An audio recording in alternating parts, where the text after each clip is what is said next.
बच्चों, पिछली ताशिका के समय कक्षा छठी में हमने जो पाठ देखे पाठ के बारे में जानकारी ली थी, वो पाठ था करो और सीखो। उसके बाद हमने पाठ बोध रूपी प्रश्न, इसमें मौखिक तथा लिखित प्रश्न, और आज हम भाषा ज्ञान को लेकर यहाँ पर अध्ययन करेंगे। विषय हिंदी, कक्षा छठी। उसके पहले पढ़ाई शुरू करने से पहले मैं आपको नए साल की हार्दिक शुभकामनाएं, बधाई देता हूँ और आपको इस साल बहुत ही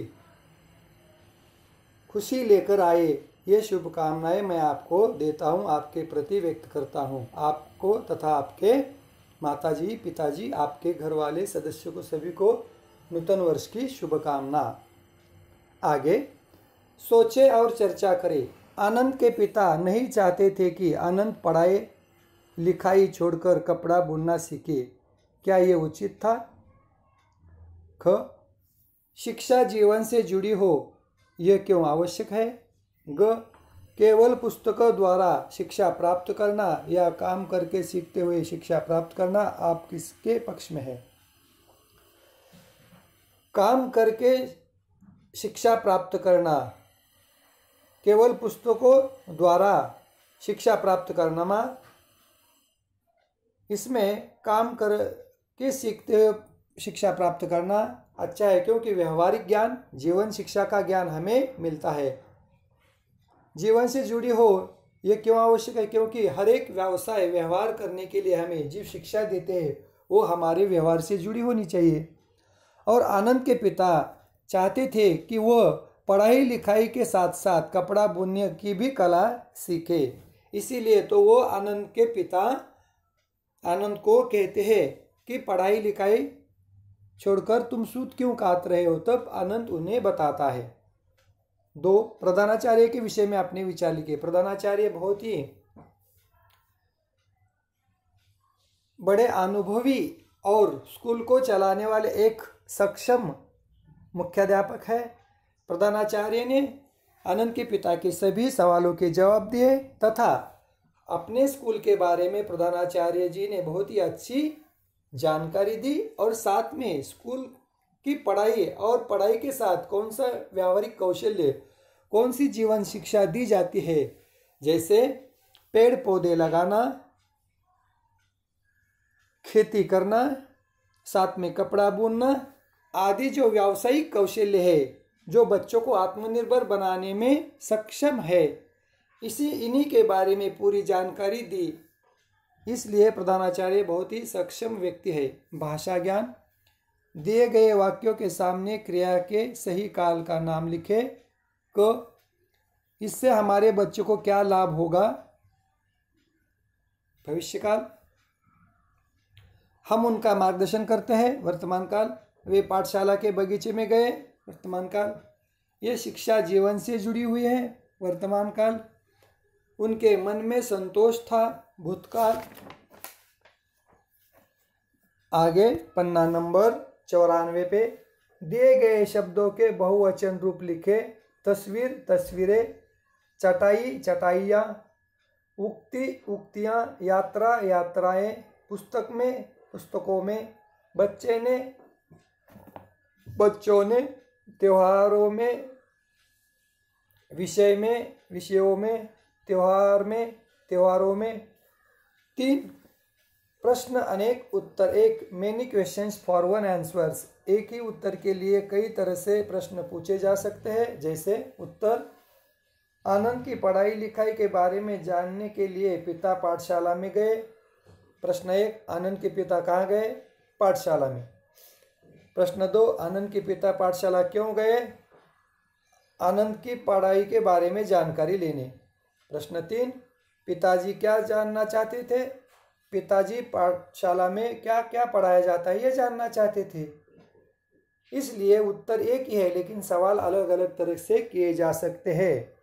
जैसे तीनों सवालों का जवाब एक ही है। आनंद की पढ़ाई लिखाई के बारे में जानने के लिए पिता पाठशाला में गए।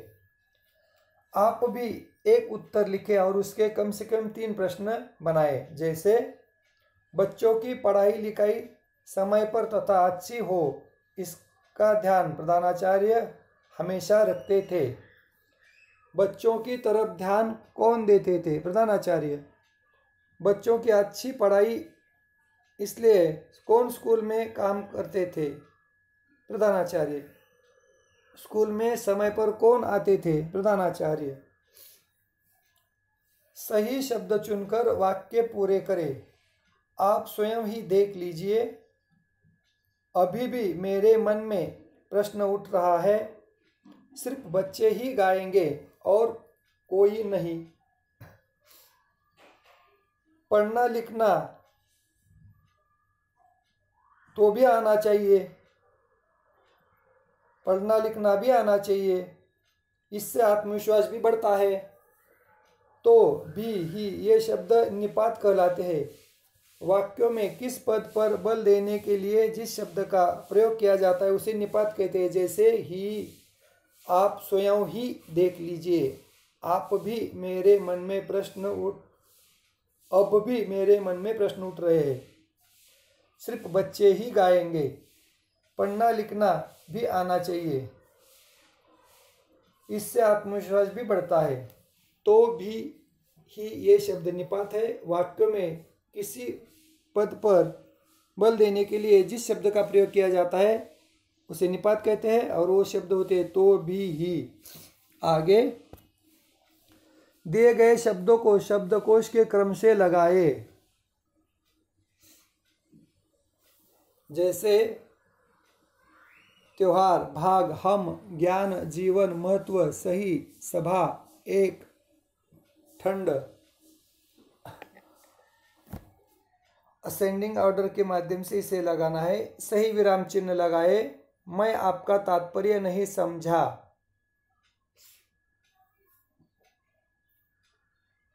मेरा मन प्रसन्न हो गया। मेरा के बाद उद्गारवाचक चिन्ह, प्रसन्न हो गया के बाद दंड।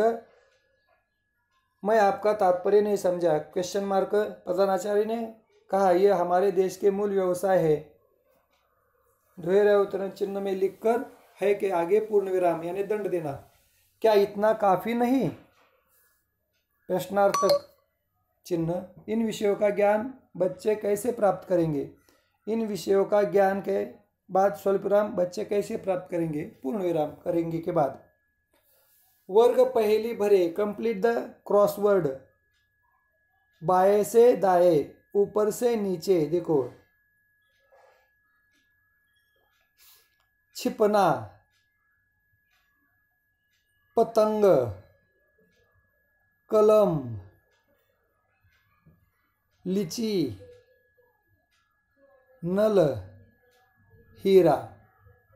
अब यहाँ पे पहेली को पूरा करना है। छिपना, कमरा, पतंग,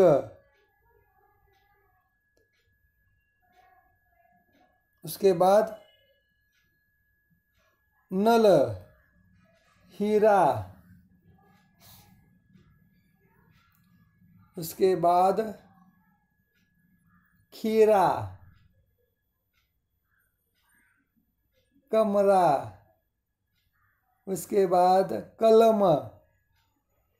इस तरह से ऊपर से नीचे, दाएं से बाएं, ऐसे शब्दों को यहाँ पर लिखकर पहेली पूरी करनी होती है। उसके बाद कुछ करने को यहाँ पे दिया गया है। पाठशाला में गर्मियों की छुट्टी में कई तरह की हॉबी क्लासेस चलती है। Pottery making, candling making, art and craft, creative writing, cooking, tie making, tie and dye आदि। इनमें से किसी एक से जुड़कर कुछ बनाना सीखिए। इस तरह से आज हमने कक्षा 6 में जो भाषा ज्ञान रूपी प्रश्न थे, व्याकरण के नियमों की जानकारी ली तथा सोचे और चर्चा करे, और प्रधानाचार्य जी के बारे में जो बातचीत थी उसका अध्ययन किया। यहाँ पर क्या करते हैं, हम रुकते हैं। धन्यवाद।